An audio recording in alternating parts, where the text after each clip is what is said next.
You are literally pouring liquid gold down your kitchen sink, and it is costing you hundreds of dollars a year.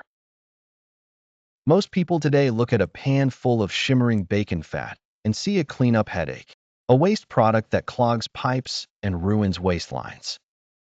But if you could sit down with your great-grandmother and tell her you've been tossing that grease, she'd look at you like you'd lost your mind.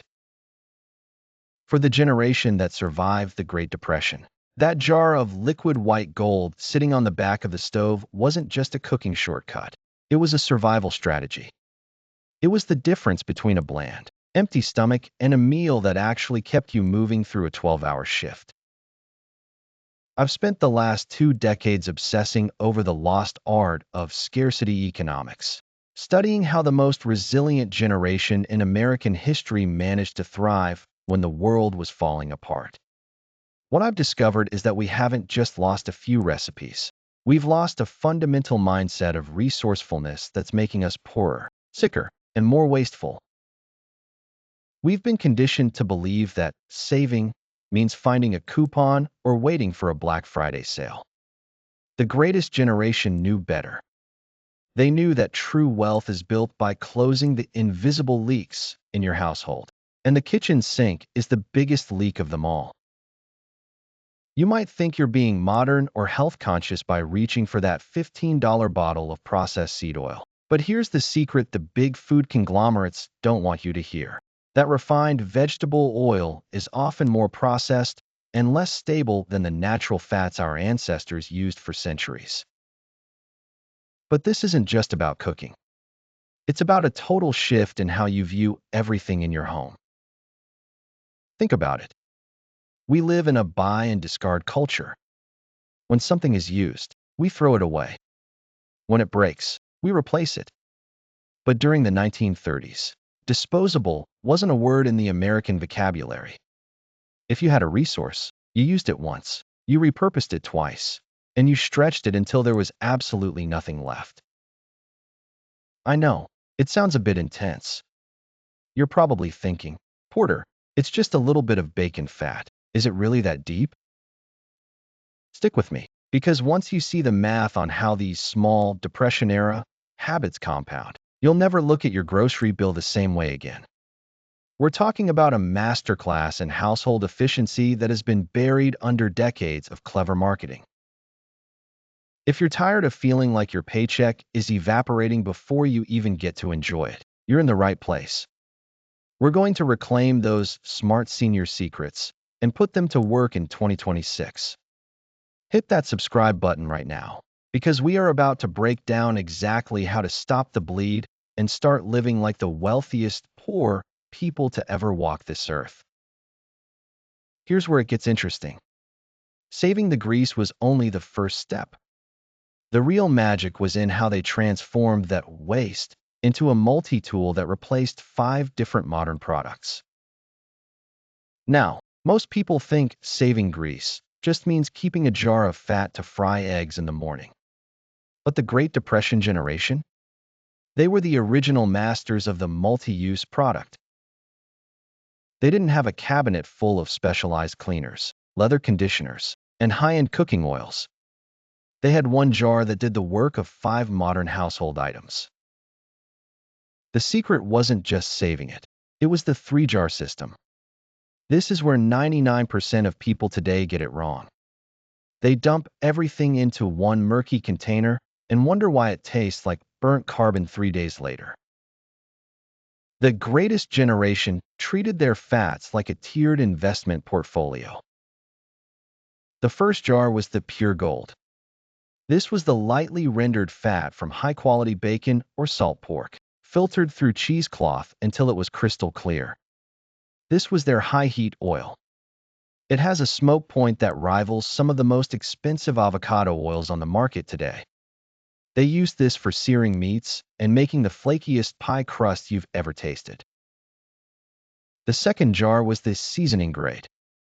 This held the bits and pieces, the fond, that provided that deep, smoky umami flavor.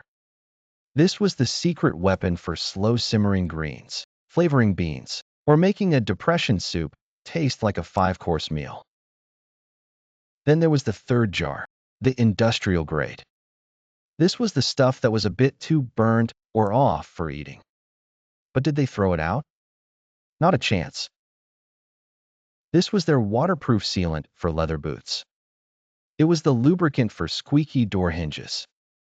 It was even the base for homemade soap when the lime man came around. In 1934, if you threw away a cup of industrial-grade grease, you were basically throwing away a trip to the hardware store. But it gets even better. When you look at the nutritional profile of high-quality, pasture-raised animal fat versus the chemically extracted seed oils that dominate our grocery aisles in 2026, the results are shocking. We've been told for 40 years that these heart-healthy vegetable oils are the gold standard. Yet, when you heat most of those oils, they oxidize and become unstable. Bacon grease. It's remarkably stable at high temperatures. Our ancestors weren't just being cheap. They were inadvertently protecting their metabolic health by avoiding the inflammatory industrial oils that we're only now starting to realize are a problem. Now, you might be asking, Porter, isn't all that salt and nitrate bad for me? Here is the pro tip from the 1930s that has been completely forgotten. The water Washington. If the grease was too salty or had too much char in it, they would boil it with an equal amount of water, let it cool in the fridge, and then lift the solidified puck of pure, clean fat off the top. The impurities stayed in the water, and they were left with a neutral, clean cooking fat that cost them exactly $0.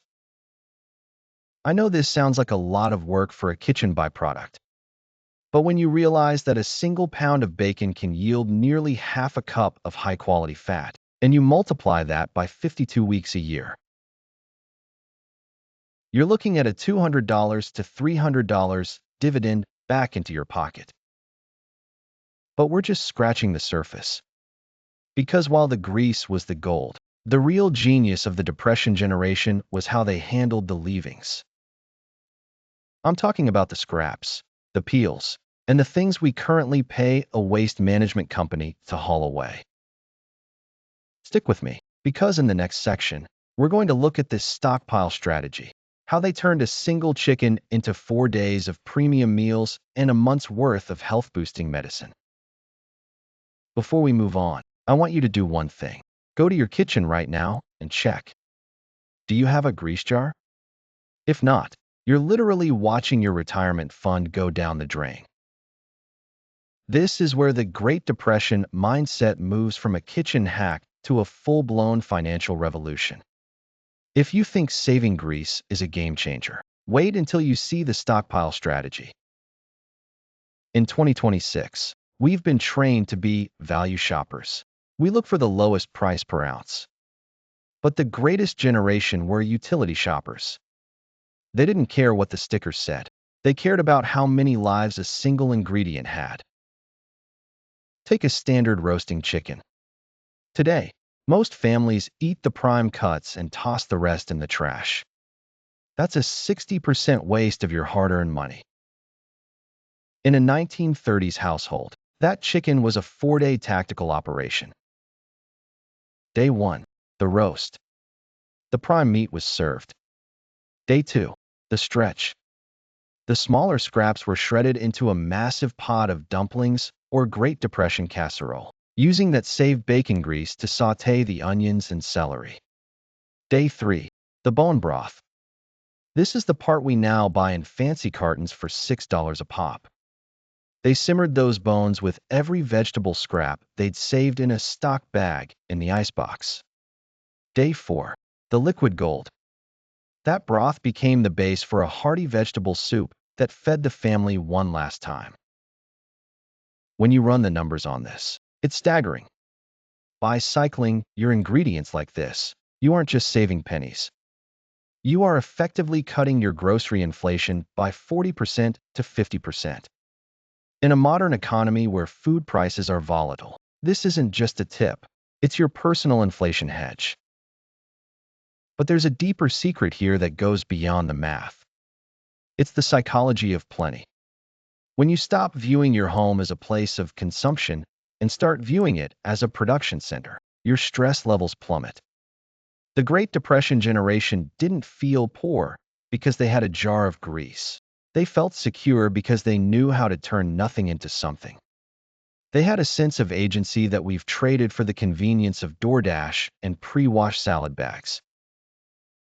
I've looked at thousands of modern household budgets, and I can tell you, the hidden leak isn't your Netflix subscription. It's the $400 a month in invisible waste. The bones you toss, the grease you pour down the drain, the wilted spinach you throw out because you didn't know how to flash pickle it. If you start applying these smart senior secrets today, you aren't just honoring the past.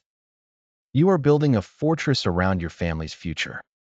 You're teaching your kids that resources are precious, that waste is a choice, and that resilience is a skill you practice every single time you stand at the stove. So, here's your challenge. The next time you fry up a pack of bacon, don't reach for the paper towels and the trash can.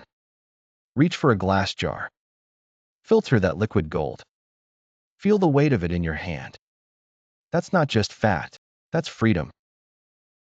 I've put together a full Depression-era resource guide that breaks down 25 more of these lost habits. From regrowing your green onions to the 10-cent cleaning vinegar recipe that replaces every toxic spray under your sink. If you want to stop being a consumer and start being a producer, you need to see what we're doing over at the Smart Senior Secrets community. Click the link in the description, grab the guide, and let's start plugging those leaks together. Because the world might be changing, but the secrets of the survivors never go out of style.